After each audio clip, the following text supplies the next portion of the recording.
So the regime did this. So first they breach a country. Then they start to poison you and separate you into communities that would then be taught to hate one another. They isolate, the Christian from the Jews and the others. They start spreading lies, making a brother hate on his brother or tell on his brother. People end up in prison. Then they break into families where women are becoming subject of, basically you become a slave. Women lose their voice. If a woman loses their voice, women tend to raise families. And so if a woman loses her voice, then you have a problem for society because society becomes dumb and deaf and mute. Case in point, Iran. And then what they do is that they move on to the next one and expand, and they bully you, and they weaponize victimhood. So the whole series of tools and techniques that they use, and that they're using today here in the UK. I mean, look at it. Look at the whole, free Palestine movement. You have young British women who I'm sure mean well, but they need to educate themselves, screaming that, oh my God, Israel is committing acts of genocide. We don't know where, we don't know how. They are parroting Hamas's data that the UN has repeated ad nauseam because, it's I don't know, Albanese is getting paid by them. Who knows? Who cares? I don't want to know.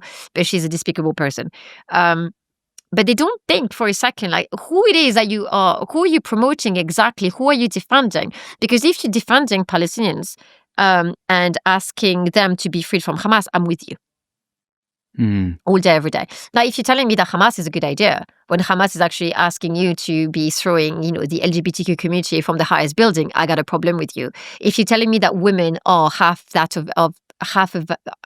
the value of half of a man, I have a problem with you. If you're telling me that little girls could be contracted into marriage against their will, I have a problem with you. And all those things are promoted by Hamas. Mm-hmm. So if that's what the UK today wants to promote, I have a problem with it. And everyone should have a problem with it. And people say, no, it's a distortion. No, it's not. Go see what happens when the Taliban takes over. Go see what happens when in Iraq, the legal age of marriage was lowered to 9 so that some mullahs in Tehran could be pleased. Mm-hmm. Understand that this is why you're buying yourself here in this society in the UK. Just because you don't want to call a cat and you're so terrified to call someone out for holding views that are abominable. I don't care what faith you are. Not all ideas and belief systems are equal. Mm-hmm. It's just a reality. And it's okay to say that, because the second that you are censoring yourself, then you're falling into the trap of the Islamic Republic by telling you what you should say and not say. I'm free to say what I wish. Fine, there are consequences to what you may say when you break the law, like Palestine Action. If you support Palestine Action today, it is proscribed organization, you go to jail, or so you should, according to UK law. So you are still free to do whatever you want and support them if you wish, but, you're going to buy yourself a day in jail, maybe a bit more. But now to say that, no, I'm not going to talk because, I might offend you. I don't care if I offend you. It's my prerogative to offend you, like it's yours to offend me. That's called discourse. So in a sane society, in a healthy society, that's what you want. And if you're such a snowflake that you can't take it and you can't take criticism, get out of the way. I'm sorry, but go home and cry.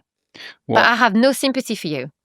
It's been very striking. Even walking here to speak with you today, I came across more protesters. And of the thousands, perhaps tens of thousands of protests across the West since October 7th, none of them have been against Hamas. No. And of I think there's been about a dozen protests within Gaza itself. All of them have been against Hamas. Of course. Who better than the Palestinian to tell you that Hamas is a bad idea? Quite. But let's go back to Iran, if I may, sure. Catherine. You met Qassem Soleimani.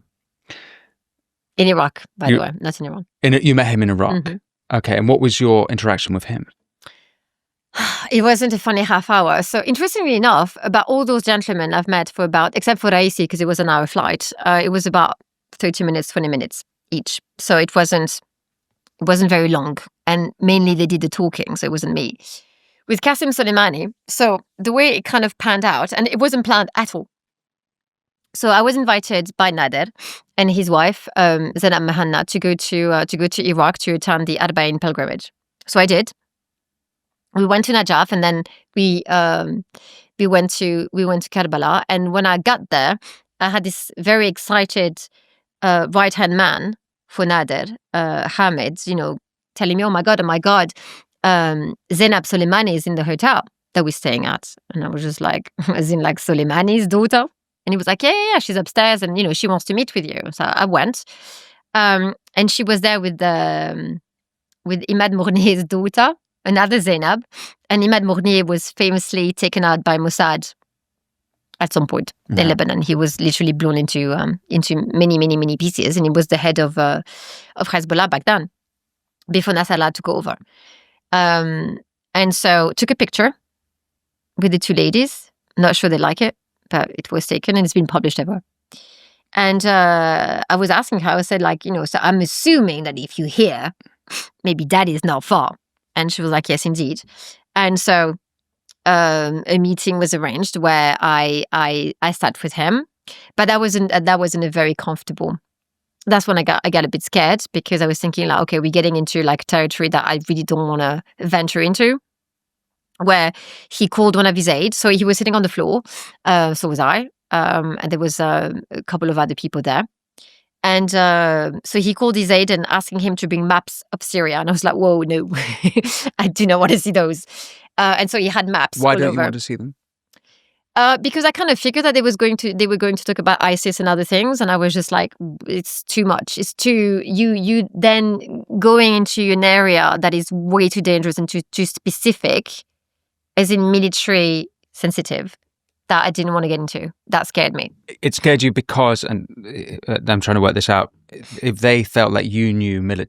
Yes, if they understood you knew military stuff, it could become a problem. They would actually have no hesitation in killing you. I mean, I don't know. I don't know if it was a setup. I did not know, but I was thinking why are you saying those things in front of me? He was saying them in Arabic, mind you. Oh, okay. So you thought that they might be trying to manipulate you? I don't know. I did not know. But there's something in my gut, and I've learned to listen to it, that it wasn't just get out. Just don't.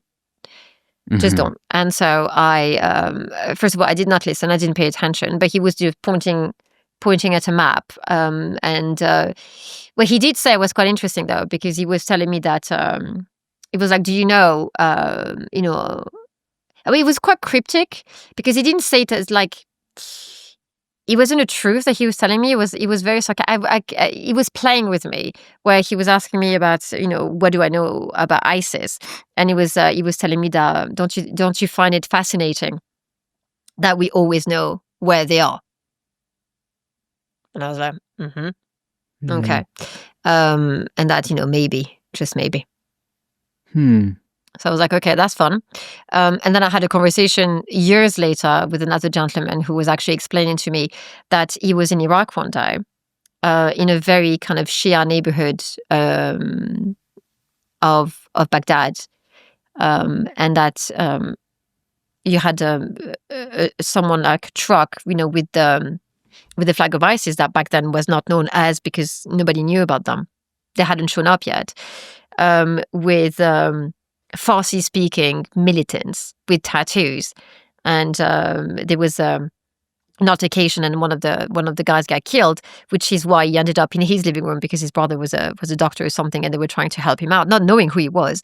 All they knew is that the man spoke Farsi, not Arabic, and they were wondering, what the heck are you doing in the middle of Baghdad? And so, he was telling me that he had this suspicion that actually it was the regime in Tehran who had given birth to, and maybe after that it was kind of taken over by, but that initially it was something that was invented to breach into the Middle East and give the impression that only Sunni radicalism was to blame for the misery onto the Middle East. So I don't know if it's true, but the cryptic thing that Soleimani told me was kind of a bit odd to me, and I was thinking what? But he was a very scary man. He petrified me. He had. Look, I've met many people, but do you know when you're sitting in front of someone has killed people before and taken life, but enjoys it? Not a fun experience. Thanks for watching this clip from The Winston Marshall Show. You can click here to watch the full episode. And for more clips like this one, don't forget to subscribe. And as always, be well.